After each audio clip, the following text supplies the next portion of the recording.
बघितलं तर याला एकच रस्ता आहे, तो म्हणजे हा वाला रस्ता. याच्या व्यतिरिक्त कुठलाही रस्ता गडावर जाण्यासाठी कुठलाच रस्ता नाही आहे.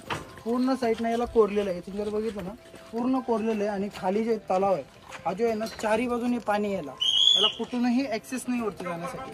आणि जुन्या काळामध्ये काय करायचं याच्यामध्ये मगर, साप, विषारी साप इथे खाली सोडायचे. आणि सैन्य आले तर सैन्य आल्यानंतर जे आहेत ना इथे जो पूल आहे हा पूल जे आहेत ना याच्यामधून फक्त 2च जण वरती जाऊ शकतात. 1 किंवा 2 सैन्य वरती जाऊ शकतात.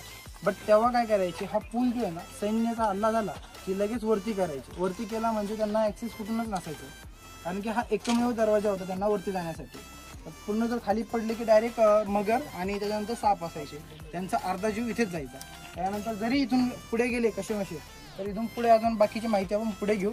फार छान माहिती अजून, चला पुढे फार खोल दरी आहे बरं काही. आणि याच्यात जर पडलं की वरती यायचा विषयच नाहीये.